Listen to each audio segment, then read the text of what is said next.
Bueno, buenas tardes a todos, a todas, a todes. Les damos la bienvenida a este nuevo encuentro del Taller de Filosofía de la Liberación de la Universidad Nacional de las Artes. En esta oportunidad presentamos la exposición del compañero Carlos Bauer, titulada De la naturaleza a la economía política, Cosmopoiesis. Una propuesta que nos invita a pensar críticamente la relación entre la naturaleza, la humanidad y la organización de la vida social. Porque allí donde la naturaleza es reducida únicamente al recurso, también la vida humana corre el riesgo de ser reducida a mercancía, cálculo o utilidad. Y esto no aparece solamente como un problema teórico o lejano, no. Hoy mismo en nuestra América vemos cómo las disputas por los bienes naturales, los territorios, las formas de vida atraviesan profundamente a los pueblos, a las naciones, y como ocurre ahora, en este momento, en la hermana República de Bolivia, de manera clara, hoy, aquí y ahora. La idea de cosmopoiesis abre justamente la pregunta por la creación de otro mundo, por el modo en que habitamos la tierra, producimos nuestra forma de vida, construimos la comunidad y damos sentido a nuestra existencia histórica. En estos tiempos donde muchas veces se fragmenta el vínculo entre economía, ética y vida humana, este tipo de reflexiones que hoy nos va a brindar el compañero Bauer se vuelven profundamente necesarias. Por eso, sin más, como siempre, estará a cargo de la coordinación del debate nuestra compañera Silvia Delia Magdalena, a quien ya mismo le cedo la palabra. Bienvenido, querido compañero Carlos Bauer, a este espacio, a este taller.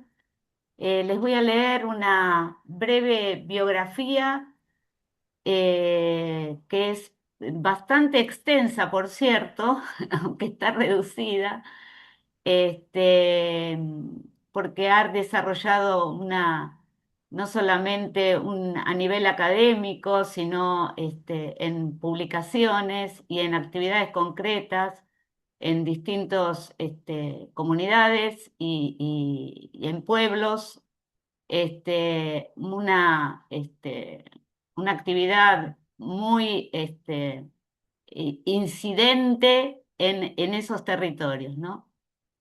Carlos Bauer nace en Córdoba, es profesor en historia, es profesor en filosofía, es licenciado en filosofía, doctor en filosofía, cuyo director fue Enrique Dussel y el codirector fue Alberto Parisi. Es militante del PT, Partido de los Trabajadores, Brasil, y del Centro de Derechos Humanos, de la Triple Frontera, Argentina, Brasil, Paraguay. Integrante de la Red de Intelectuales en Defensa de la Humanidad. Fue invitado a la reunión presidida por el comandante Fidel Castro de Intelectuales por la Paz y el Medio Ambiente en La Habana, Cuba, en el 2012.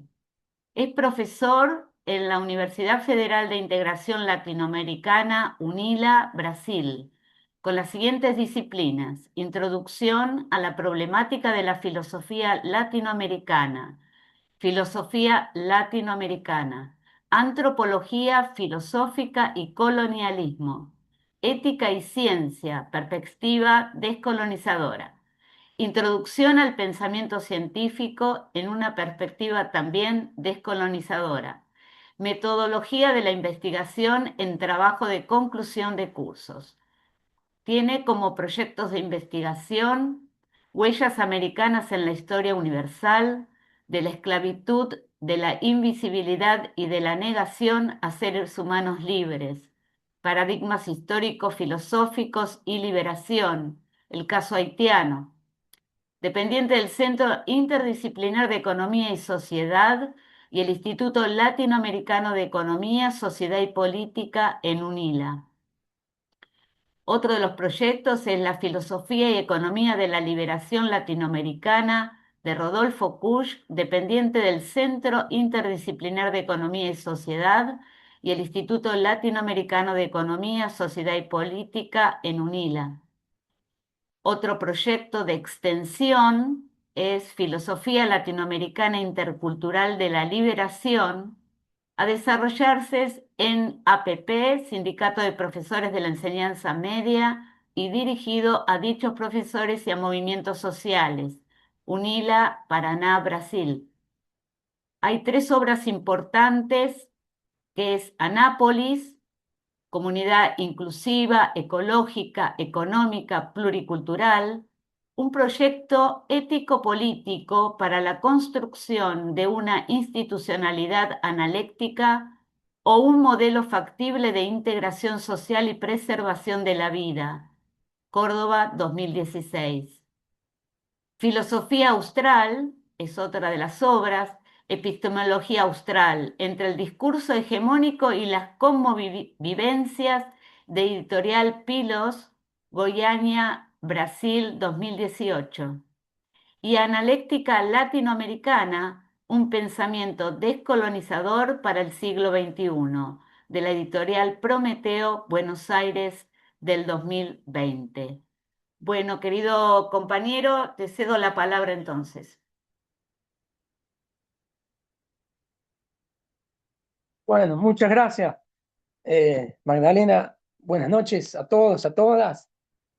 Eh, Quiero agradecer a Daniel por la invitación. Es un placer estar entre ustedes y hay otros compañeros también que conozco, entonces estamos en común para una conversación aquí sobre el tema.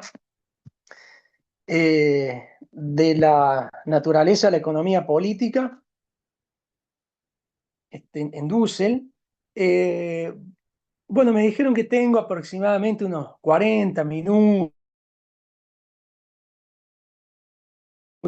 tema y poder conversar después un poco entre nosotros, algunas reflexiones y preguntas que pueda haber.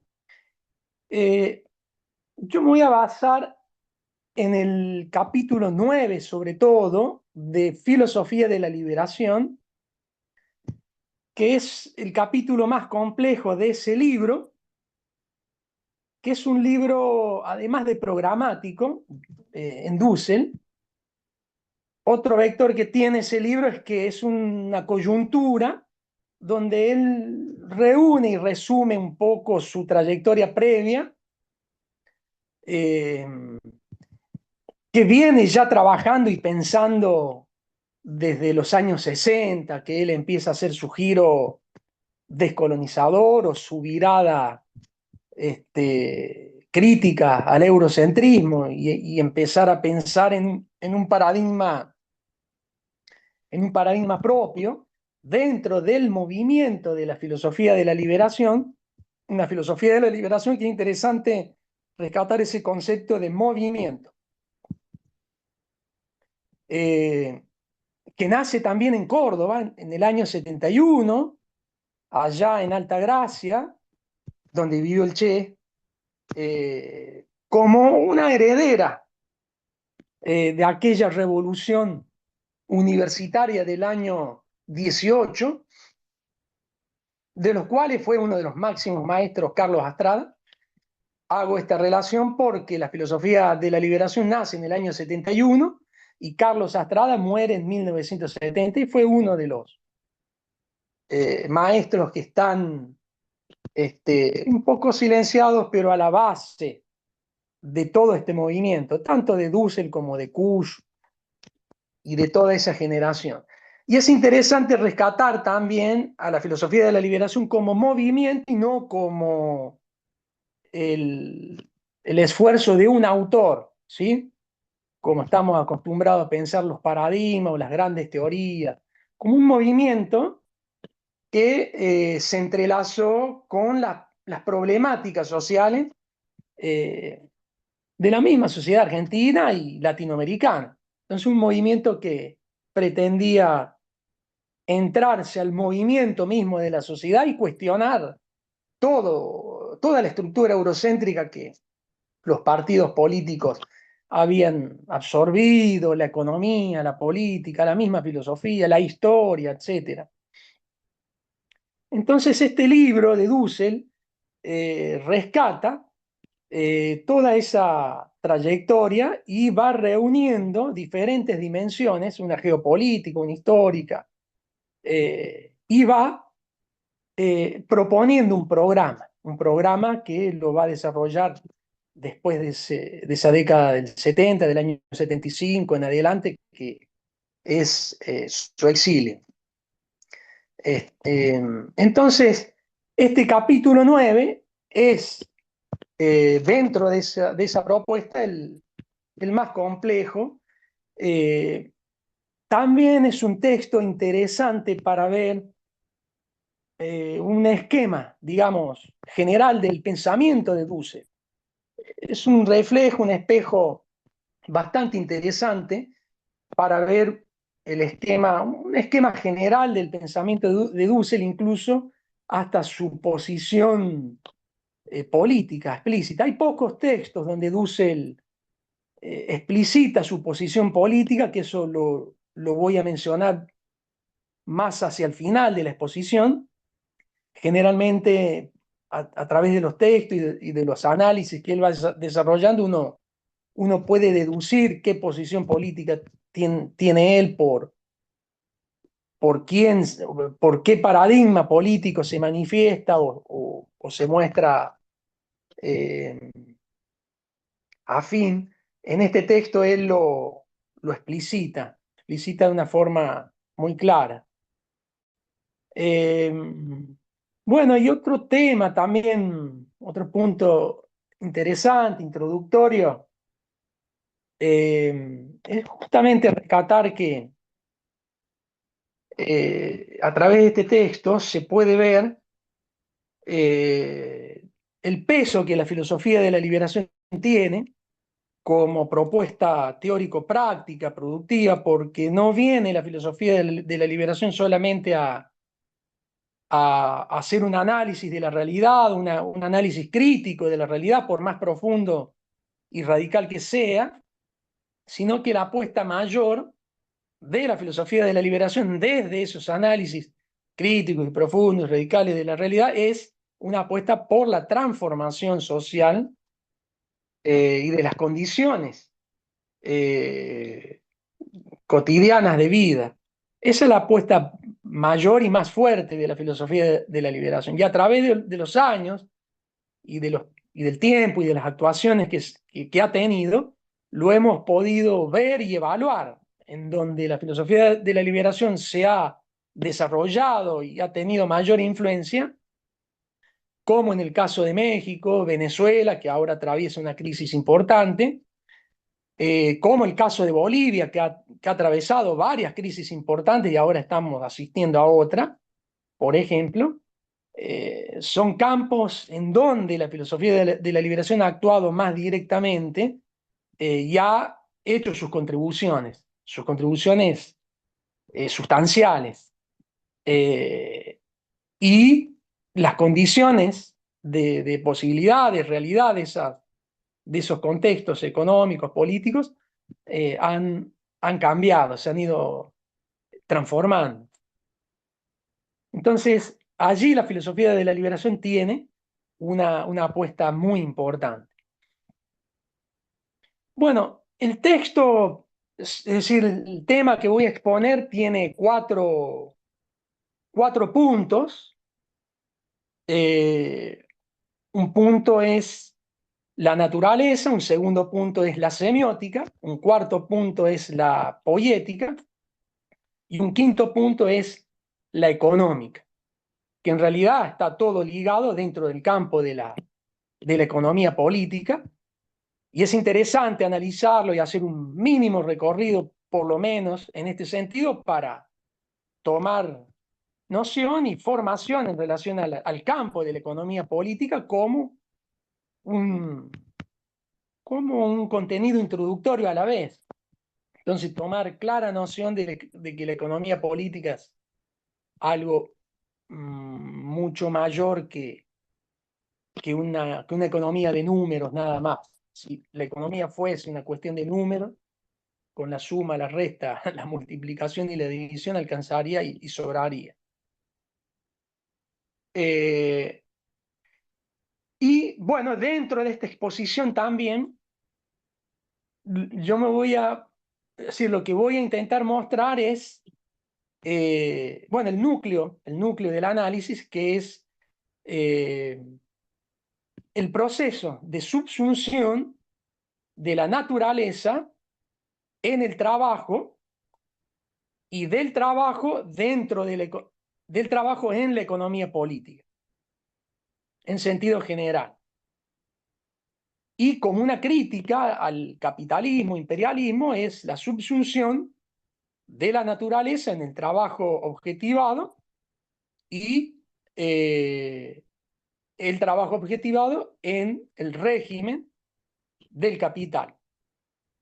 La subsunción de la naturaleza en el trabajo objetivado y el trabajo objetivado en el capital es lo que equivale a la construcción del mito civilizador, visto desde la economía política, de forma crítica. Bueno, el primer punto, hay que empezar a explorar qué es lo que comprende allí Dussel, la filosofía de la liberación, por la naturaleza. Y este recorrido es interesante porque nos va a permitir entender cuál es y dónde se sitúa Dussel para pensar incluso el concepto de vida y la posterior ética que tiene como base tal concepto, ¿no? Entonces, bueno, ahí comienzo con, si el concepto de naturaleza, lo que se comprende por la misma, no es todavía una materia del trabajo humano, es una materia potencial del trabajo humano. Por eso mismo es campo de la semiótica, de la poética y de la económica. Entonces dice Dussel de una forma interesante que a la naturaleza la comprendemos desde el mundo. ¿Qué significa eso? La comprendemos desde la cultura en la que estamos situados. Ahí vale también hacer una relación con Heidegger y una relación crítica que Dussel ha tenido con Heidegger, un Dussel posterior. Ese mundo sería el horizonte predicativo, es decir, donde nos posicionamos para poder formular, analizar y reflexionar. Es decir, es lo que el pensamiento descolonial muy posteriormente, ustedes saben que es un movimiento que surge por los años 90, va a llamar como lugar de enunciación. En algunos textos míos yo le llamo lugar de vida y trabajo, de una forma más concreta y más práctica, visto desde la economía política. La noción de cosmos es importante también en Dussel. Dice que el cosmos, conocido como fenómeno mundano y constituido en su sentido histórico, es lo que se considera naturaleza. Es decir, el cosmos modelizado como naturaleza es lo que Dussel le llama el universo a nivel microfísico, astrofísico y macrofísico. Y ahí comienza de forma interesante a estructurarse el punto a donde Dussel quiere llegar. Porque a nivel microfísico, a nivel celular, que es la realidad más compleja que conocemos, dentro del cosmos físico se ubica el concepto de vida. Y eso es interesante poder tener este recorrido para entender qué es lo que Dussel entiende por vida y cómo se entiende el posterior desarrollo de la ética. El concepto central de la ética, de la liberación, es este concepto. Ahora, Dussel define a la vida, es interesante también la definición que Dussel da de este término como un fenómeno antientrópico. El vitalismo de derecha, de extrema derecha, lo define como un fenómeno entrópico. Dussel utiliza en este texto el término antientrópico, todavía no utiliza el término sintrópico, que es aún más, es un término aún más actualizado. Bueno, dentro de esta esfera ya definida, en un contexto ya mayor, la vida, Dussel la entiende en tres niveles también: como sustantividad viviente y como multiplicación filética del individuo en especie, que por evolución, sería el tercer punto, se da un proceso de metaespeciación. ¿Por qué todo ello? Porque en esta estructura Dussel sitúa la especie Homo. Y él habla allí de unos 3 millones de años, que aún se puede actualizar. Esa datación son 3 millones y medio de años a 4 millones de años. Es decir, está pensando allí Dussel también en una larga duración, y dentro de la especie Homo, una metaespeciación con la especie Homo sapiens sapiens. Dussel dice allí unos 200.000 años, que aún se pueden actualizar en 300 o 350.000 años aproximadamente. Esa larga duración histórica es interesante porque permite pensar las problemáticas fundamentales de otra forma. La larga duración está colocada con un sentido crítico fundamental.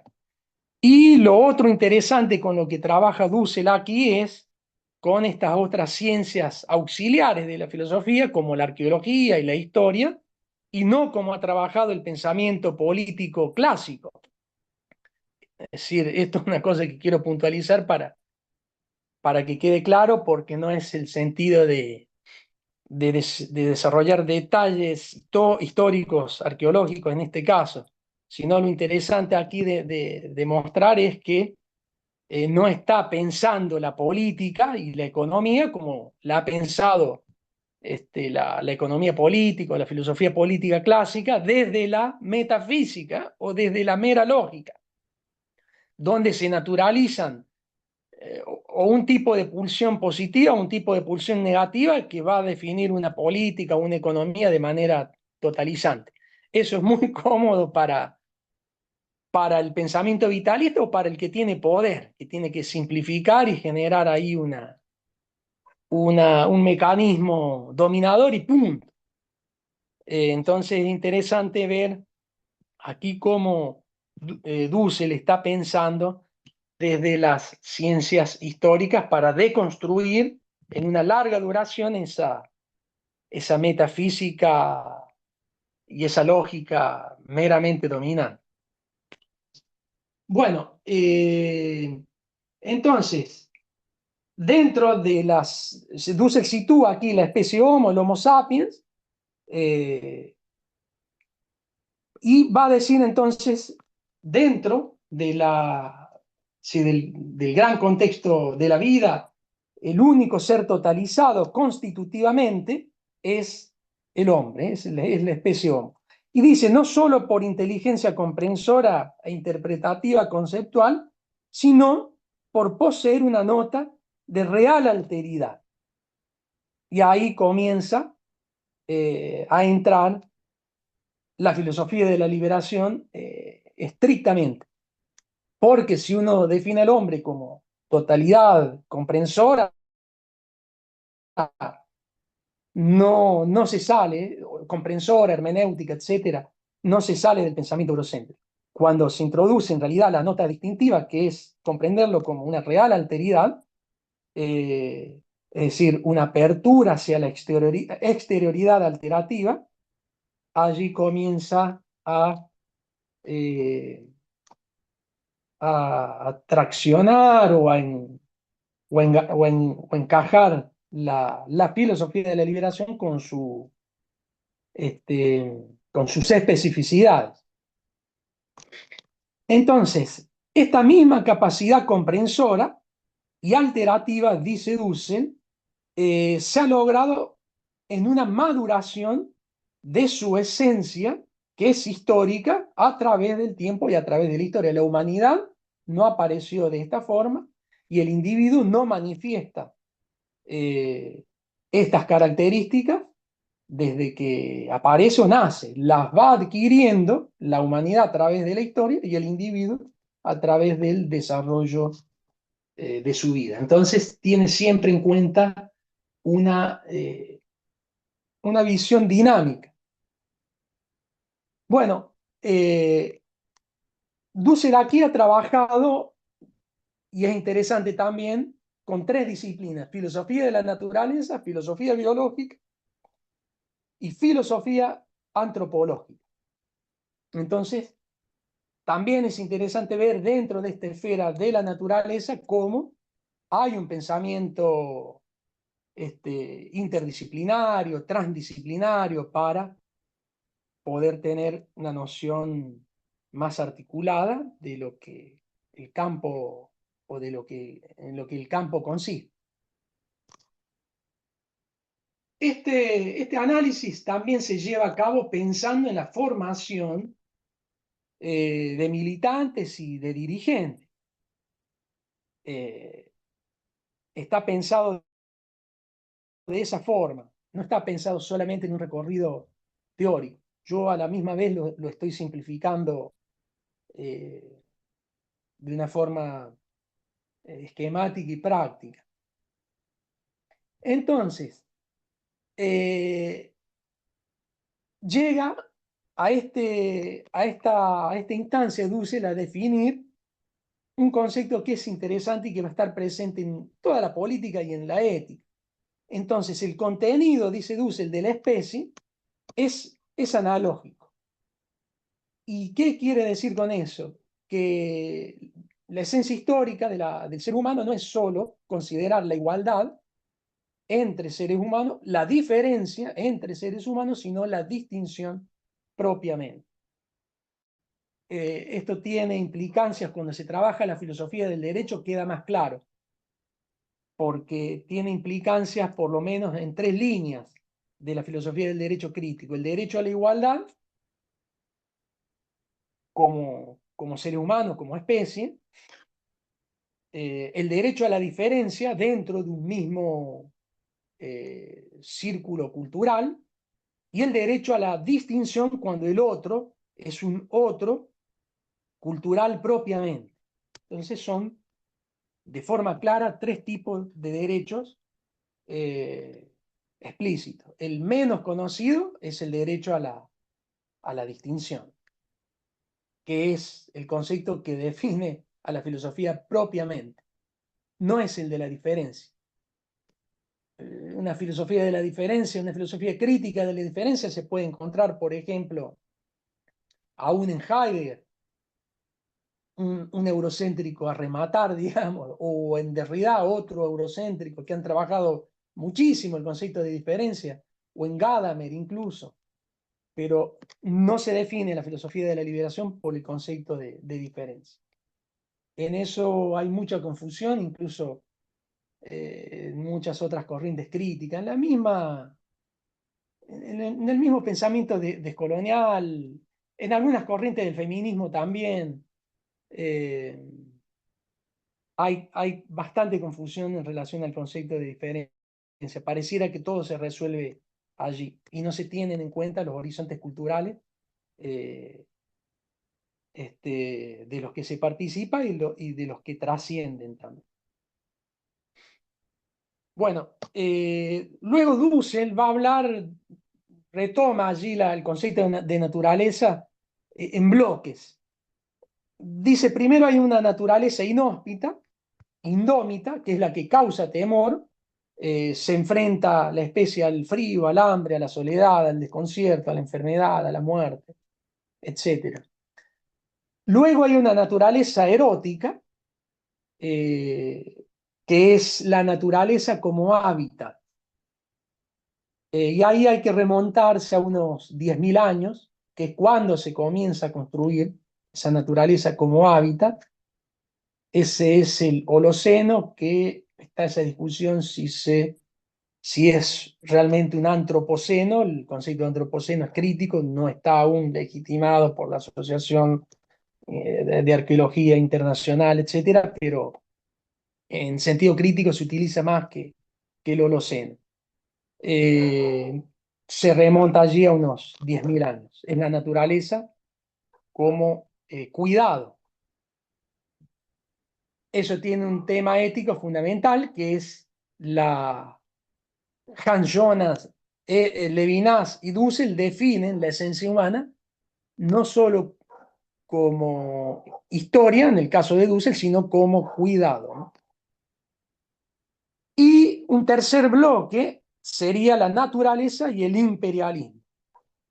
Dice Dussel, el jardín se transforma en basurero con la modernidad. Y eso es interesante también trabajarlo, por ejemplo, desde la geografía humana.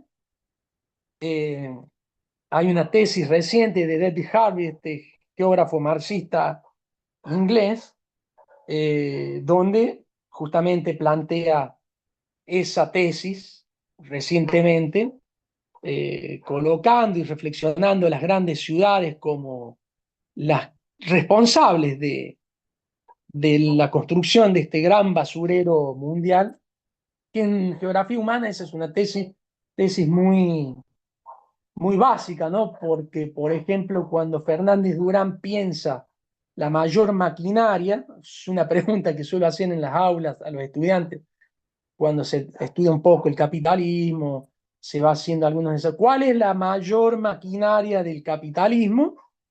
Y es difícil pensarla fuera del concepto de máquina meramente tecnológica que tenemos, ¿no?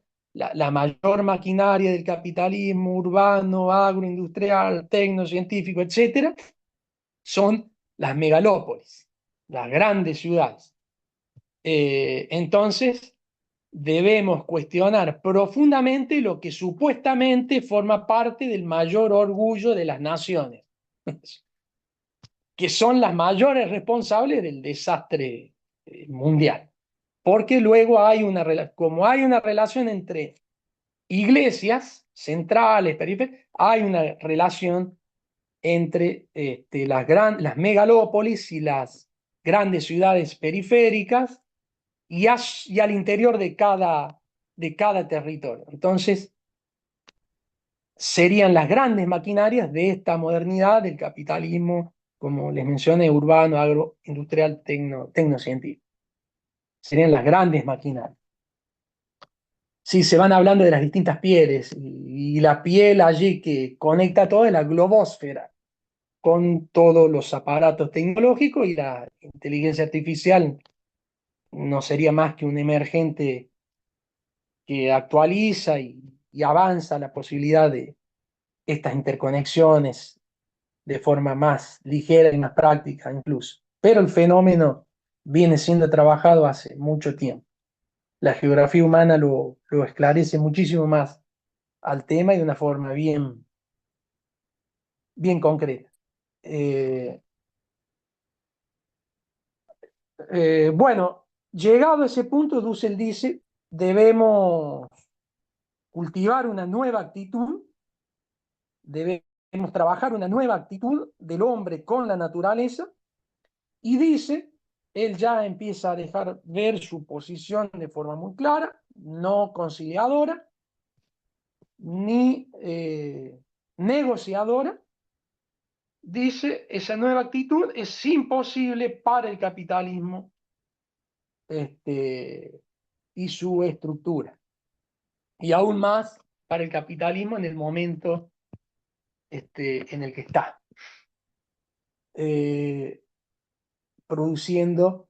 Yo ahí utilizo un concepto propio, produciendo en toda esta relación y esta red un sistemicidio Ese es un concepto que he trabajado, un concepto mío que he trabajado en relación a todo esto, porque obviamente que la destrucción de la naturaleza, del ecosistema, de la tierra y toda la generación de estos basurales que si uno tiene datos sobre eso son realmente asustadores, más la, la muerte de la biodiversidad, etcétera, no acontecen por separado, acontecen de forma interconectada, conjuntamente con la dominación de la mujer, la explotación del trabajo vivo, etcétera, acontecen, no acontecen de forma separada, sino en simultáneo. Es estrictamente un sistemicidio. Es mucho más, incluye un epistemicidio, incluye todos los demás componentes. Es un sistemicidio.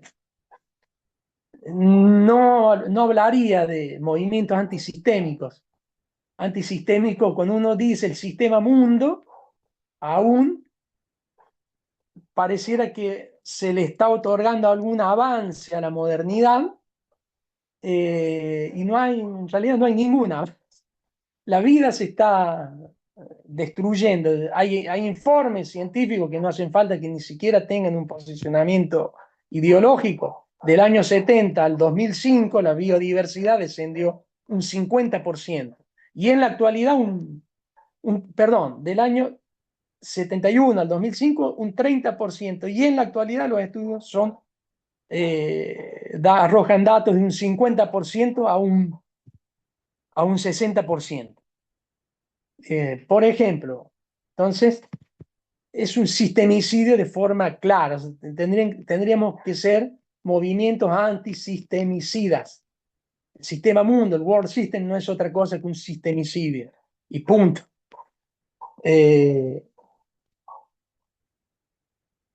Sería una crítica a Bernstein también, además de las críticas que él nos aporta.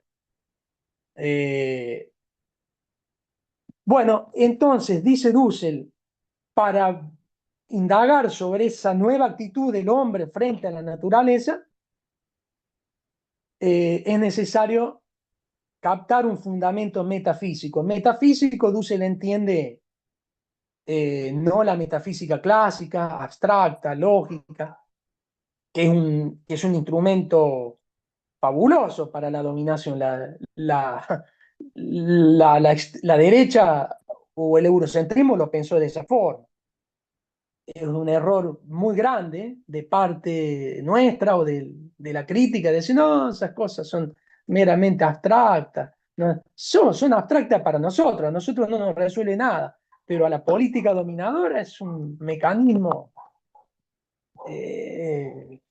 espectacular para dañar las cosas. Entonces, no hay que perder de vista esa perspectiva también. Cuando Dussel habla de ese fundamento metafísico, está hablando de la vida. Y a la vez nos coloca en un dilema, porque hay que pensar la relación de la vida con una articulación, con una cierta armonía, pero hay que pensar también en sistemas defensivos que defiendan esa nueva postura. Si no, el destino está claro que es no compasivo. Uno puede ver lo que sucede en Palestina o lo que sucede, bueno, incluso en nuestra Argentina también, o similares, como Ecuador, etc. Entonces, hay que cambiar los principios, los fundamentos, pero también los marcos generales que deben defender esos cambios.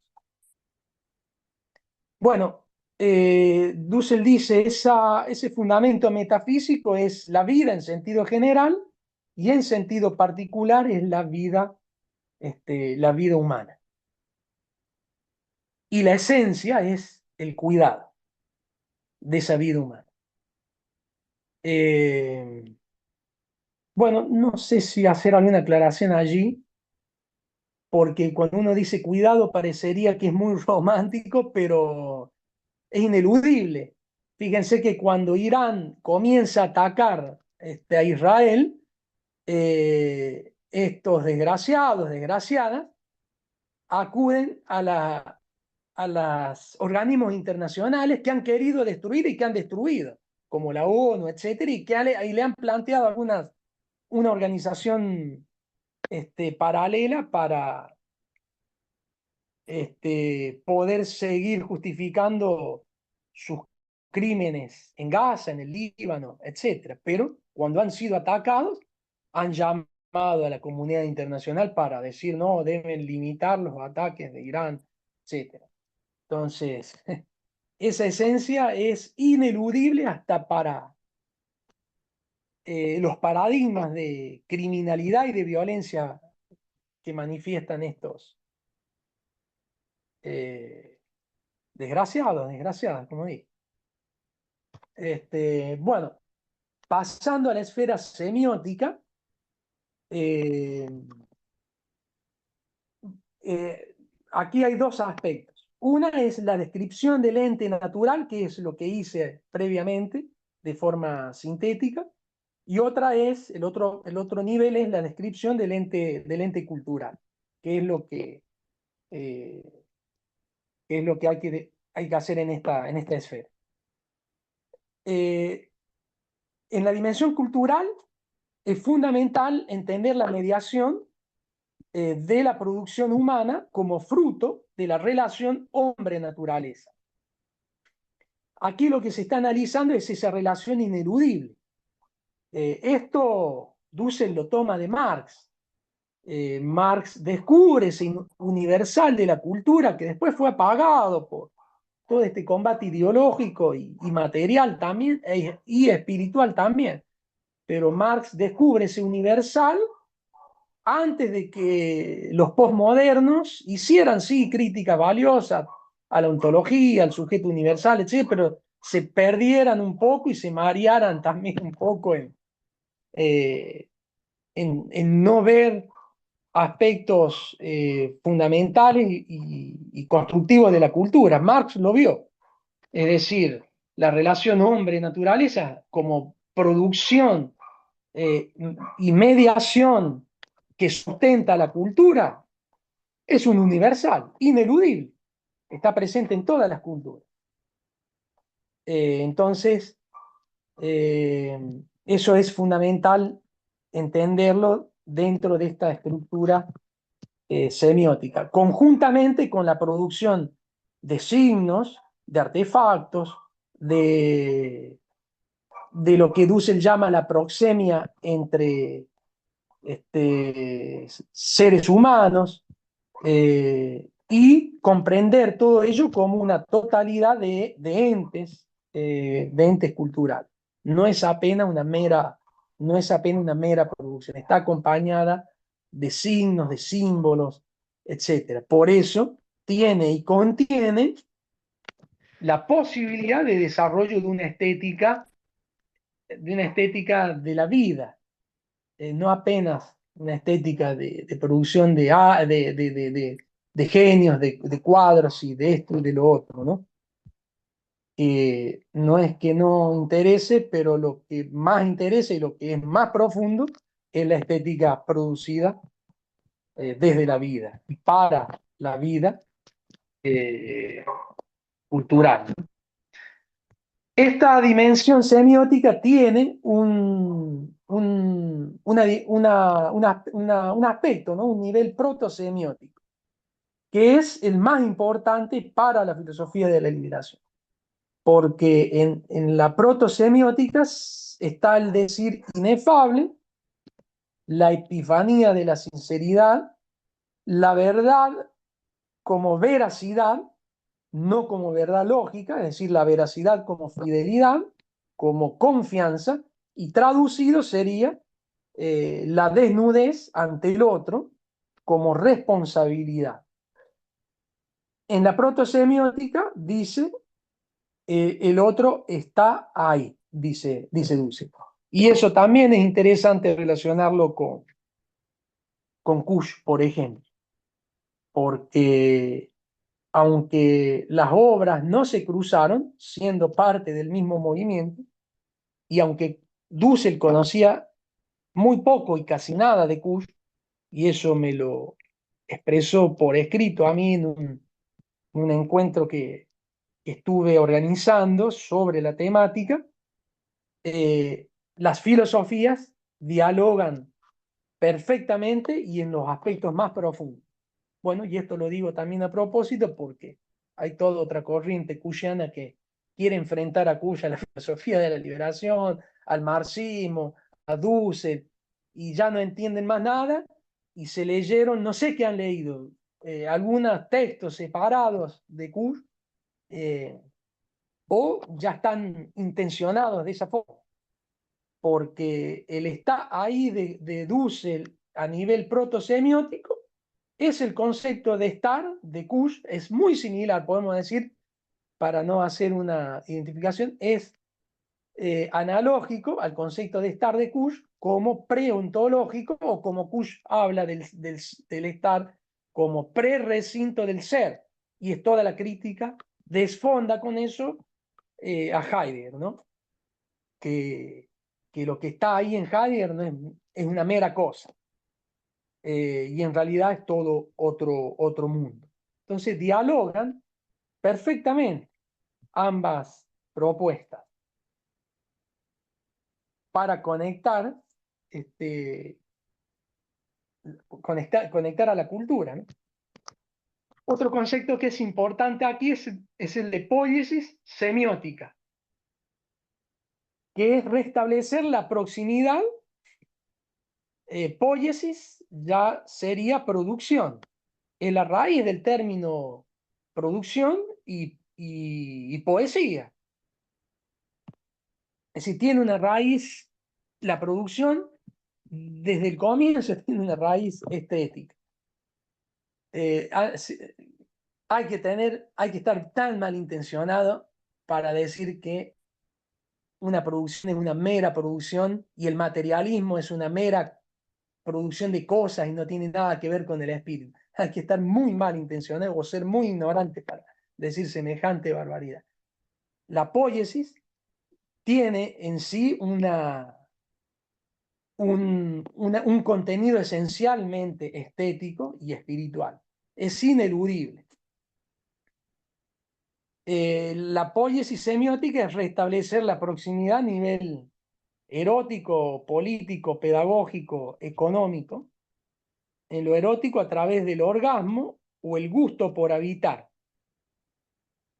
La libido es mucho más que una cuestión sexual.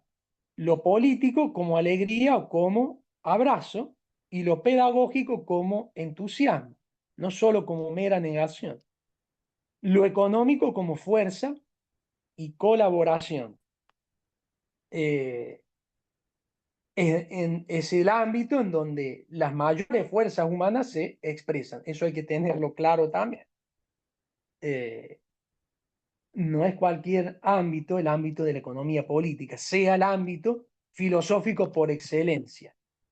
Y nuevamente hay que estar muy mal intencionado o querer hacer mucho daño para decir que Marx no fue filósofo, sino economista. Hay que estar muy mal intencionado o querer hacer mucho daño o ser extremadamente ignorante. Otro concepto que es clave ya en esta dimensión es el concepto de exposición. Y, y aquí se comienza también a relacionar con el concepto de exterioridad, que supongo que ustedes han trabajado porque, digamos, van con los talleres constantemente y Daniel comparte la información y Magdalena también.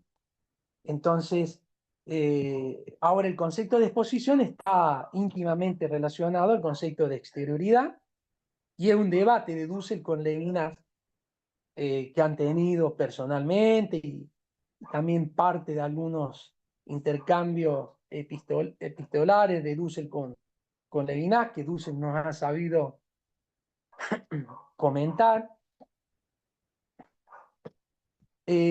Bueno, exposición es el momento antisemiótico por excelencia. Es el punto de partida y el origen de la nueva totalidad semiótica histórica. Surge del grito del dolor, traducido en concreto, es el grito del dolor. Aparece desde el hueco de la semiótica, es decir, sería el nivel exclusivamente o propio de la filosofía de la liberación, es decir, el nivel proto-semiótico.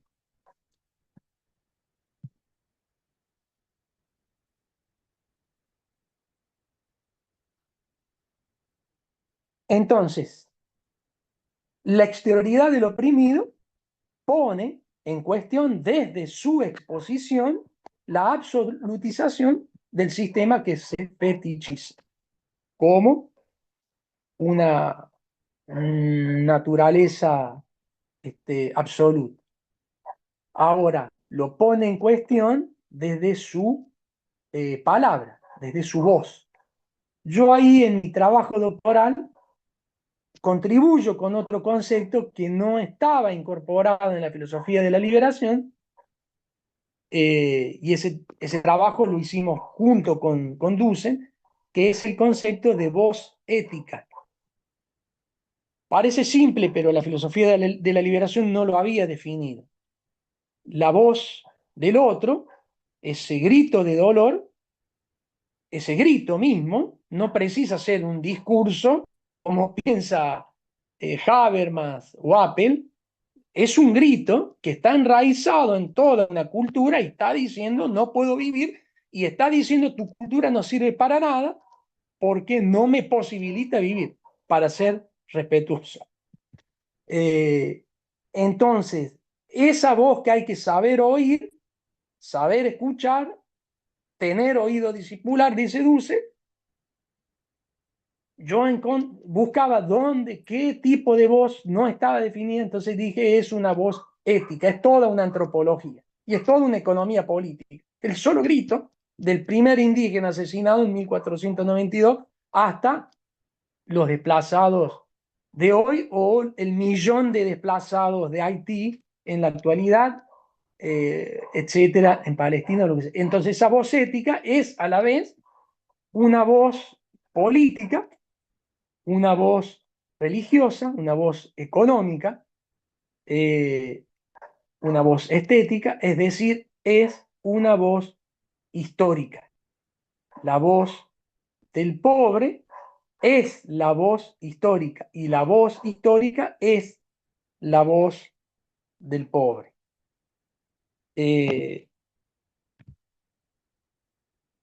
Entonces, allí Dussel también utiliza el concepto de dávar como palabra subversiva, tanto operativa como realizativa, y la distingue de logos como una palabra meramente expresiva y comprensiva.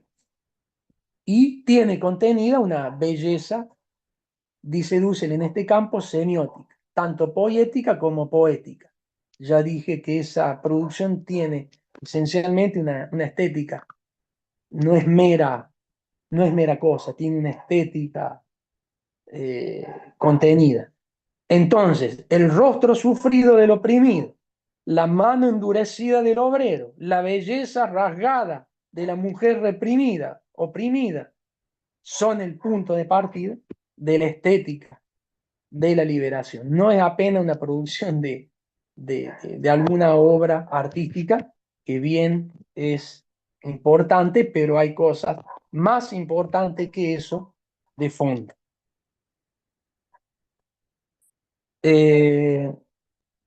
Entonces, desde esta concepción, a la misma vez va a cuestionar el esteticismo dominante que impone sus medios de reproducción cultural, porque lo que aparece como belleza en el sistema de dominación o o los productos bellos a los cuales hay que aspirar no son más que un esteticismo reproductor de una cultura, si se le puede llamar así, de la dominación. Entonces, el esteticismo no es en realidad una estética, sino un ideologicismo de la belleza con carácter dominante. Y una de las conclusiones, dice Dussel, el arte es la poesía épica popular de todos los pueblos como una gesta de liberación. Por lo tanto, lo popular es el arte primero, la suprema expresión de la estética en la vida cotidiana, como danza, como música, como teatro, como pintura. ¿Por qué? Simplemente, aunque no es tan simple, porque reproduce la vida. Este punto semiótico es muy interesante. Yo hago una reflexión pequeña luego de este desarrollo, porque lo que se produce no es más que un emergente de una red de sentido.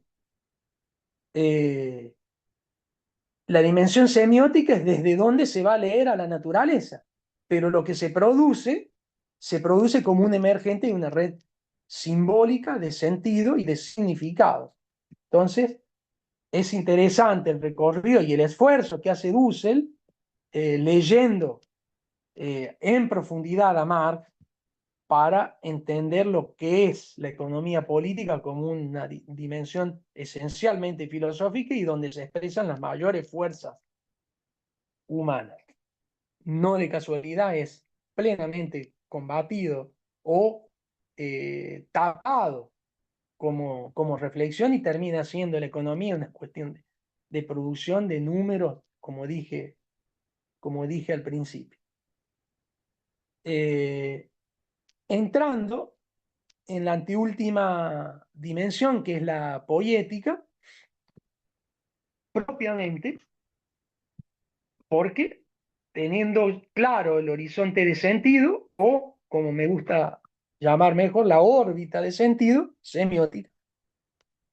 La poética, entonces, como filosofía de la producción. Hay un texto muy interesante de Dussel que se llama justamente Filosofía de la Producción. Es un texto más coloquial, al estilo de las 20 tesis de filosofía política, las 20 tesis de política, tienen un sentido más coloquial, no es un texto de los textos duros de Dussel, y está dirigido ese texto, ese libro, Filosofía de la Producción, para las ciencias denominadas prácticas, en donde reside la responsabilidad por el futuro de la sociedad, es decir, las ingenierías, el diseño, la arquitectura, etc. Es un texto muy interesante. Allí Dussel va recorriendo también categoría por categoría, va definiendo y posibilita profundizar allí de una forma más práctica el tema. Entonces, la poética está entendida como filosofía de la producción y se ocupa exclusivamente de la relación hombre-naturaleza. La naturaleza física en relación al trabajo y todos los modos tecnológicos, técnicos, incluido el diseño y el arte. La producción, dice Dussel, opera de forma similar al arte, sea desde las primeras formas productivas. Incluso uno puede decir el arte muy posterior tiene como lo conocemos, tiene una relación directa con ese tipo de producción.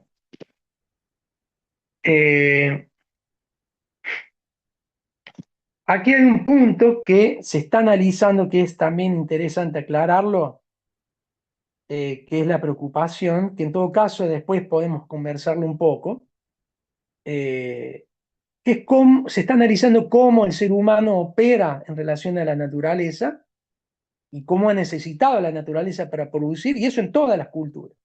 No se está negando el carácter sagrado de la naturaleza. Ese es un error, incluso cuestionarlo en Marx. Y no lo digo a eso porque Marx sea incuestionable, ni Dussel sea incuestionable, no hay nada que no sea incuestionable. Pero lo estoy señalando en sentido concreto porque no aconteció de esa forma la propuesta de Marx, ni tampoco en la de Dussel. Pero eso, cualquier cosa lo podemos conversar porque siempre aparece ese punto.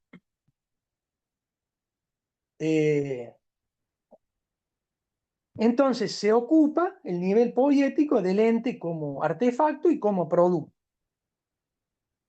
que ya dije, ni siquiera como artefacto y como producto es mera cosa.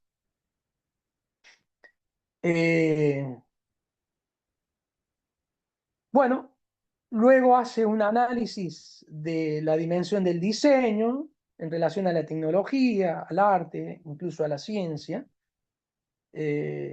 Y dice, bueno, el artista incluso opera de manera similar a como opera el que produce lo necesario para la vida y para que la cultura pueda vivir. No dice a la inversa.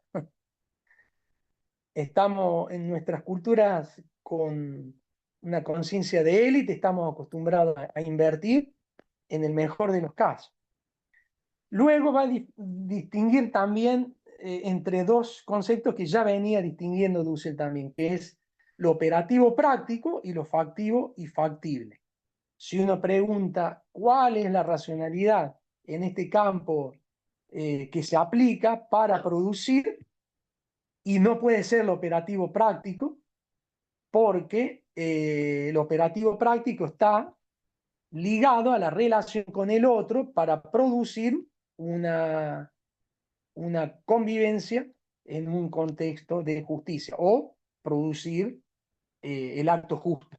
Lo operativo práctico está ligado a eso, es lo que piensa la ética y es lo que debe realizar la política.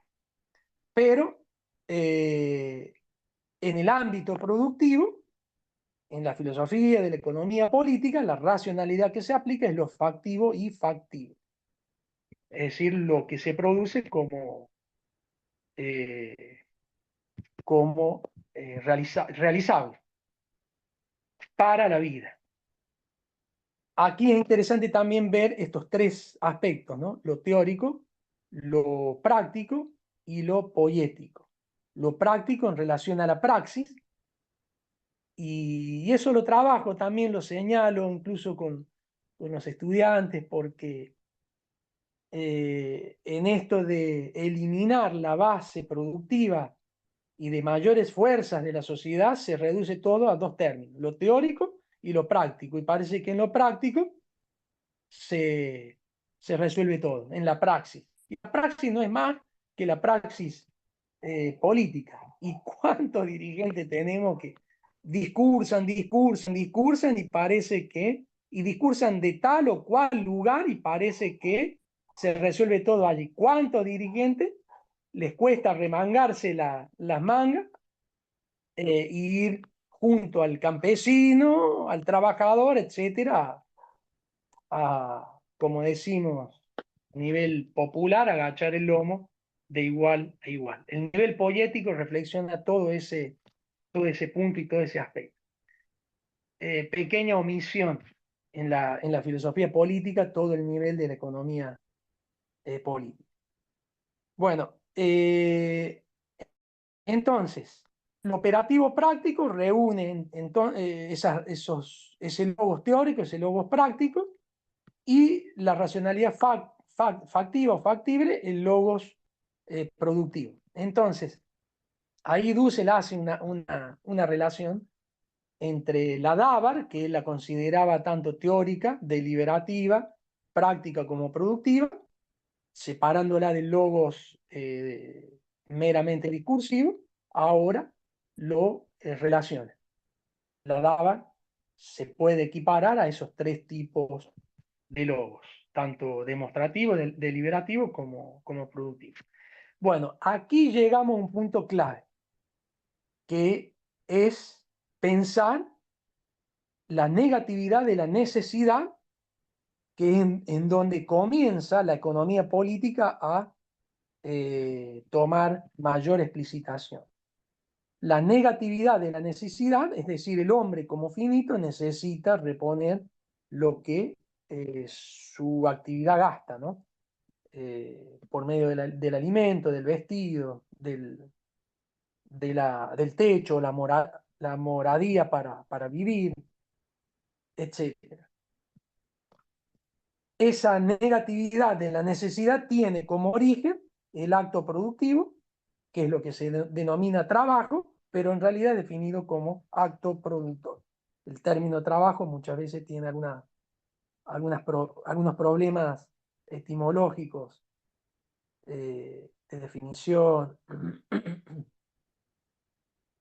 Y aquí Dussel trabaja también con otra teoría.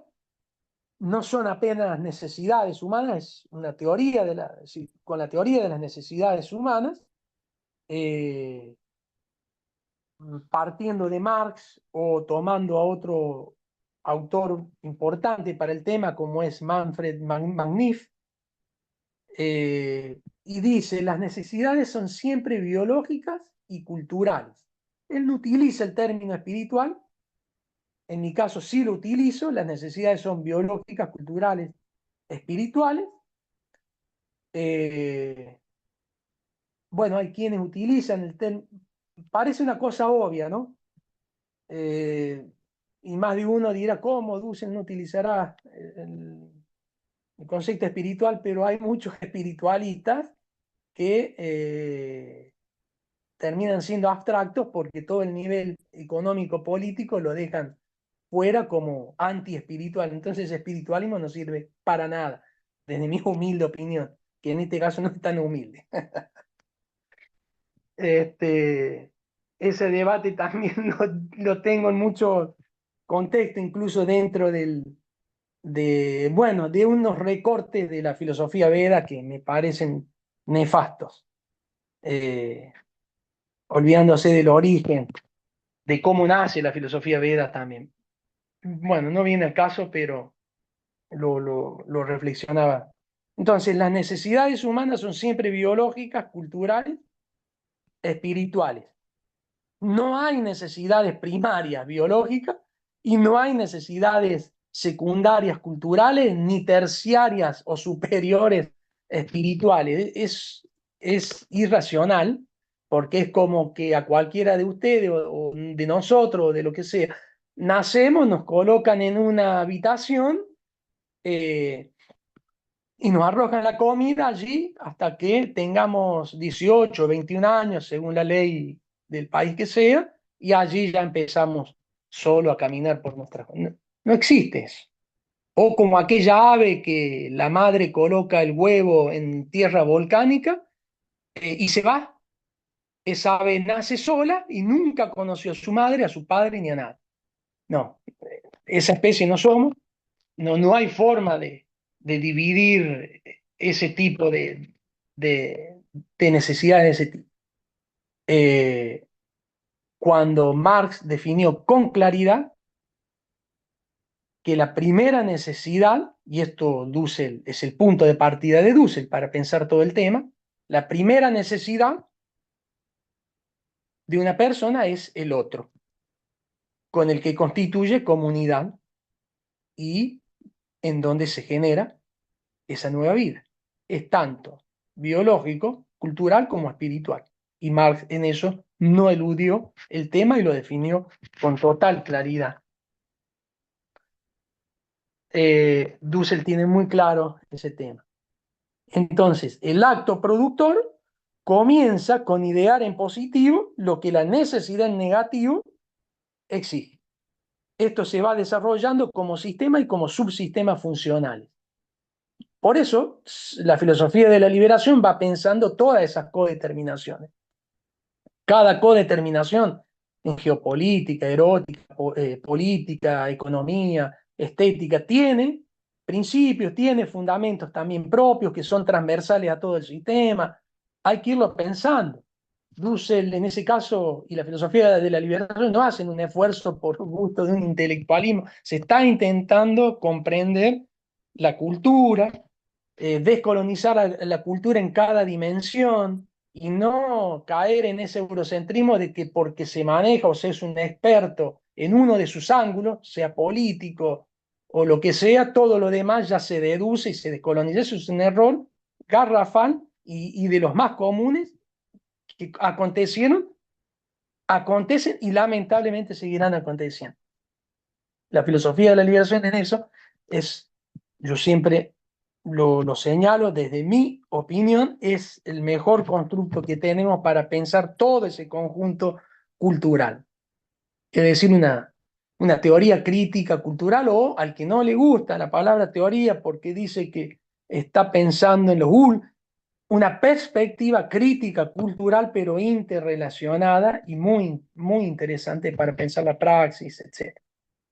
Eh, bueno, ese acto productor es el fundamento ideativo tendencial posible. En Marx, Marx lo llama de esa forma. Ese acto productor no es apenas el mero término trabajo. Es un fundamento ideativo tendencial posible. Yo me acuerdo una de las expresiones de Fidel cuando en un momento crucial, como el que está viviendo Cuba ahora, pero cuando él estaba en plena actividad, le dice a los cubanos, cuidado, que con esta supuesta apertura del mercado que está queriendo imponer Estados Unidos,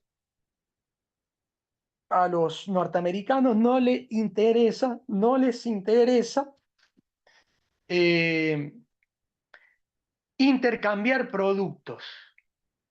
No les interesa intercambiar productos. Con los productos, en realidad lo que quieren intercambiar son ideas, y de las peores, dice Fidel, alertando a su propia sociedad, a la propia sociedad cubana de ese momento ante los ataques del imperialismo norteamericano. Bueno, aquí Dussel vuelve a hacer la distinción entre, similar a lo que él en sentido semiótico distinguía, ¿no? La dábar y y el logos, o la racionalidad deliberativa con la racionalidad productiva, aquí en el acto práctico y como operativo y activo dentro de la política, y el acto poético, es decir, el acto factivo propiamente productivo, que es el que va a transformar la naturaleza como cosa cósmica en cosa sentido. Dussel introduce aquí ya categorías propiamente de la economía política, como ese valor de uso. Hay mucho desarrollo en relación a eso, pero es, es el acto productivo objetivado o el trabajo objetivado, eh, desde la fuente del trabajo vivo o el acto productivo vivo, considerado también de esa forma por Adam Smith. Lo que sucede es que Adam Smith lo coloca en un contexto industrial capitalista, y el trabajo vivo termina siendo desarraigado como fuente y descabezado como pensamiento. Entonces, lo que se produce como valor de cambio termina siendo una mera mercancía, bajo un mecanismo metafísico y lógico muy simple, pero desde el punto de vista dominador totalmente efectivo, porque es lo que posibilita que la mercancía se totalice y sea el absoluto dentro del sistema mercantil capitalista, y sea la posibilidad de permanecer en el proyecto, de estar en la riqueza. Interesante, porque Dussel lo define de esa forma, de estar en la riqueza. Bueno, a esa mercancía a la vez se le acompaña de toda una lógica, una ciencia, una tecnología. Dussel le llama obsolescencia acelerada. Barsky le llamó en los años 60 obsolescencia programada, eh, etcétera. Pero es fundamental también el concepto de valor de signo, eh, que refiere aquí a todo el sistema semiótico. Entonces allí Compañero Carlos Bauer, quedan cinco sí, minutos para concluir el encuentro. Si podrías redondear y te vamos a pedir que vuelvas, que vuelvas otra vez, porque es muy rico toda tu exposición y, y por eso no quería cortarte antes, pero por ahora hacer un redondeo final, este, bueno, ¿eh? le voy a pedir unos minutitos más porque queda la última parte económica, pero lo resumo. Estaba Dale, resumido gracias, muchísimo. Carlos. Gracias, gracias Magdalena. Bueno, y allí entonces el artefacto, el producto tiene toda una coherencia, lo que se muestra con esto, tanto el valor de uso, el valor de cambio, tiene toda una coherencia con el valor de signo, es decir, todo el sistema semiótico y cultural. Esa la podemos pasar. Y esta, esta también la podemos pasar. Eh, y podemos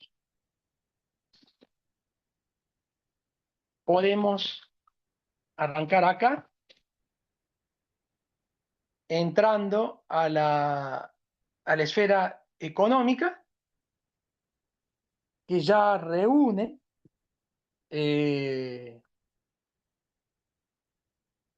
y subsume las etapas anteriores. Esta esfera económica se va a ocupar de la relación del hombre con el otro, mediado por el producto de la relación hombre-naturaleza. Entonces subsume allí a la poética y a la semiótica, en relación directa con la naturaleza. Eh, Todo este recorrido Dussel lo hace para distinguirse de las posiciones economicistas, que es justamente considerar a la producción como una mera producción de objetos o cálculos, y para evitar la posición del ideologicismo, que es desfondar la productividad humana de todo el orden de sentido. Incluso totalizar, como hace Max Scheler, los valores espirituales, ocultando toda la base material, que es tanto más espiritual, porque son las relaciones humanas propiamente, en relación con todas las demás, con todos los demás elementos. Eh, y bueno, la economía originaria, ya sea desde la recolección de lo necesario para comer a la producción en relación directa con la naturaleza, es lo que se debe reflexionar. Pudiendo articular estos elementos, aparece entonces la economía política como una totalidad práctica productiva que garantiza la sobrevivencia con sus modos de producción, que son diversos. No hay posibilidad de que sean homogéneos y únicos. Dussel aquí utiliza el término de Hinkelhammer, la totalidad práctica productiva. Ese término es muy común en Franz Hinkelhammer, que ha sido uno de los maestros de Dussel, por lo menos reconocido este, por Dussel de esa forma. Eh,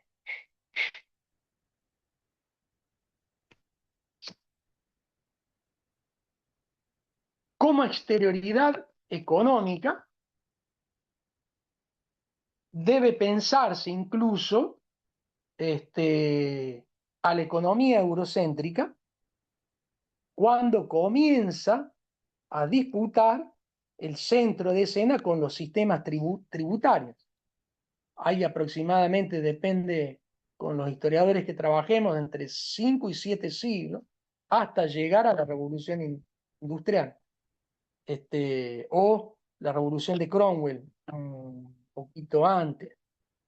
Entonces, hay un devenir desde la exterioridad hasta centralizarse y constituir periferias económicas. La primera América Latina, luego África, Asia, y allí comenzar a constituir este sistemicidio que Wallenstein o Dussel le llaman sistema mundo, consistente en una transferencia de valor estructural permanente de las periferias a los centros.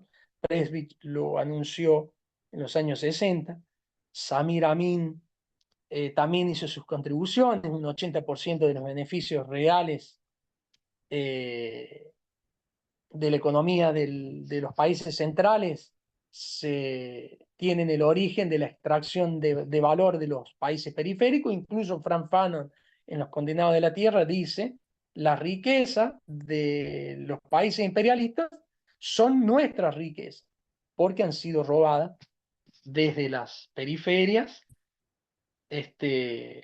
etcétera.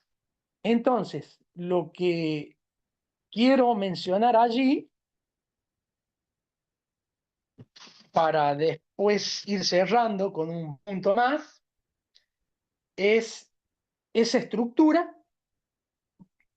denunciar esa estructura, cuestionar esa estructura en donde el desarrollismo dice que los países subdesarrollados son subdesarrollados por no copiar el desarrollismo. Copiar el desarrollismo estructuralmente es imposible. Tengo una reflexión sobre el tema en una entrevista, por ejemplo, radial o en algunos otros encuentros y trabajos, sobre el tipo de capitalismo libre, dependiente, independiente o esclavo, que pienso yo que hoy se debe reflexionar teniendo en cuenta esta estructura. Supuestamente el capitalismo libre e independiente es este que acabo de describir. Y los capitales periféricos, fíjense, ¿de dónde extraen valor? Los capitales periféricos, sean cuales sean, primero no tienen colonias, no tienen transferencia estructural de las colonias que realizan. Por otro lado, la extracción de valor dentro de la economía nacional está reducida, porque la transferencia estructural de valor de todo ese sistema se lleva a cabo hacia los centros hegemónicos. Entonces, ¿cómo pueden competir? Entonces, es errado cuando dicen o se dice: llegó a la política, se le subió a la política a la cabeza y se cree ahora que... No, no existe eso. En este sistema es imposible no corromperse. Se deben corromper sistemáticamente, por sistema. De lo contrario, no pueden competir. ¿Cómo entran flujos de capital si no tienen ni colonias y la extracción de valor del sistema industrial nacional está limitado? Deben corromperse.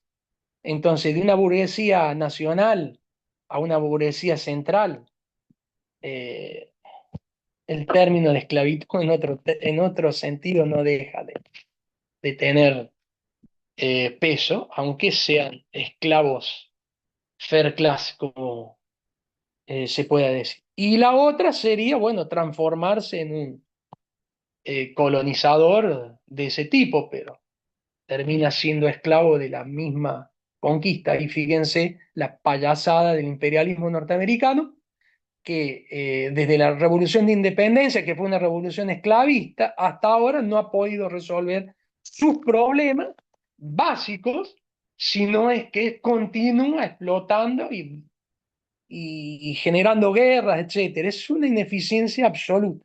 Y eso Marx lo vio y lo denunció hace más de 200 años. Ese es el Moloch y el Baal sacrificial permanente. ¡Qué gran sistema!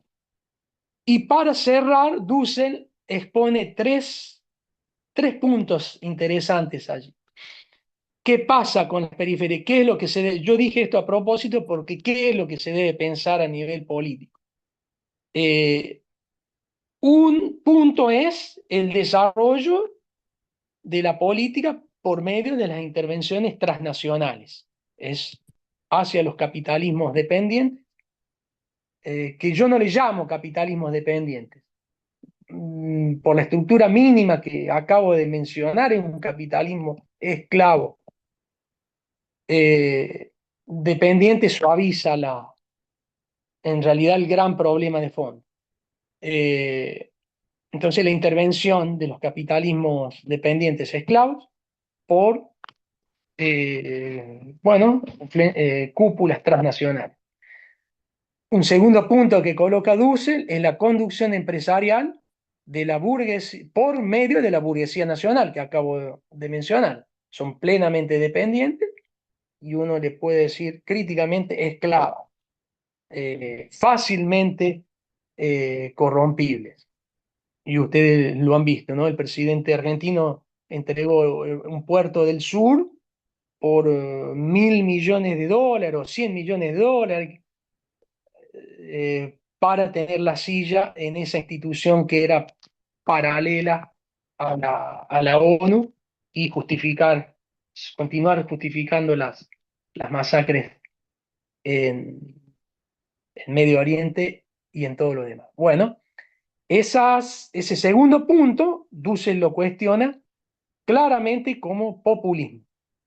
Pretende mezclarse demagógicamente con el tercer punto, que es la gestión de las clases populares, que es lo que Dussel define como socialismo, y es en donde él se define con claridad. La gestión empresarial de la política nacional, Dussel lo cuestiona aquí con claridad en las diferentes terceras posiciones, ya sea Haya de la Torre, que fue cuestionado por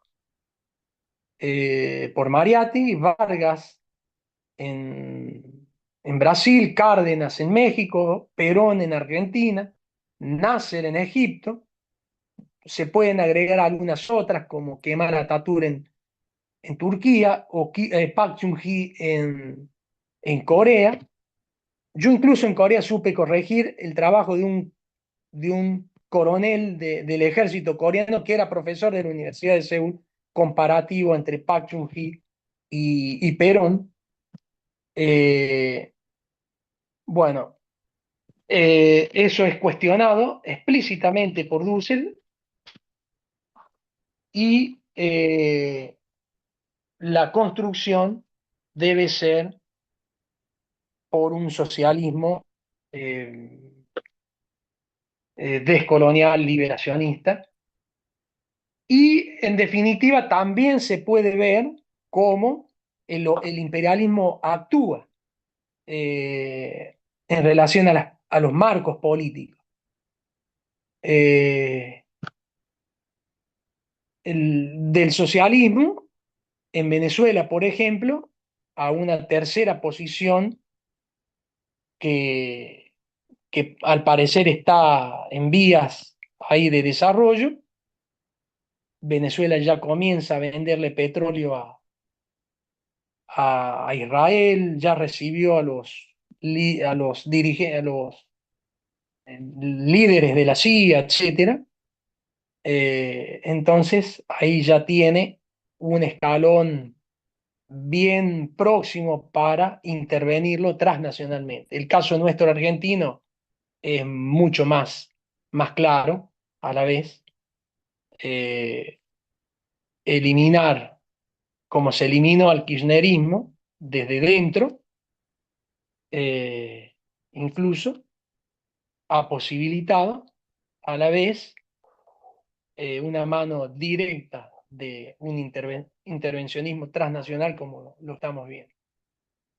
En Venezuela está en tránsito. En Ecuador el proceso ha sido, en ese sentido estructural, similar. En Cuba están intentando ese tránsito intermedio. No es posible actuar transnacionalmente en Cuba con la estructura socialista que Cuba tiene, etc. Bueno, y en el caso de Irán, por las fuerzas revolucionarias iraníes, es similar. No han podido hacer el camino de tránsito intermedio. Bueno, y ya para cerrar una reflexión final, la liberación de la clase obrera campesina requiere una revolución económica completa, dice Dussel en ese texto. La filosofía de la economía debe clarificar esta problemática y la economía de la liberación debe aparecer como un servicio al otro como otro. Y ese texto, allí Dussel termina de imaginemos ahora una asociación de hombres libres. Y yo dialogando ahí con él, digo, no solo imaginemos una asociación de hombres libres, sino que estudiemos el ACU, que nadie conoce, como la asociación real de hombres libres que inició el renacer de la humanidad con la abolición de la esclavitud desde el fondo de la revolución haitiana en el corazón de la modernidad. Bueno, sinteticé a full todo. Gracias, Muchas gracias, Magdalena. gracias. Espero no haberlo puesto nervioso. Qué lindo. Muchísimas Hola, Gracias, gracias. gracias, Daniel. gracias. Al contrario, hermano, muchas gracias por la profundidad, la exposición, el tiempo, el compartir saberes. Sabemos que son temas muy complejos para el tiempo que Sí, hubo. Igualmente queda en el chat si algún compañero quiere hacer la pregunta como hicimos con los demás compañeros, con Claudia, te la vamos a estar acercando y gracias también a todos compañeros por acompañarnos y participar. Nos vemos el próximo lunes, no, pero sí en 15 días estamos juntos nuevamente aquí en el taller de Filosofía de la Liberación de la UNA. Un abrazo y nos vemos. Gracias compañeros, Muchísimas gracias gracias. Carlos. Abrazo, gracias. Gracias, Abrazo Carlos. gracias a compañeros. todas, a todas.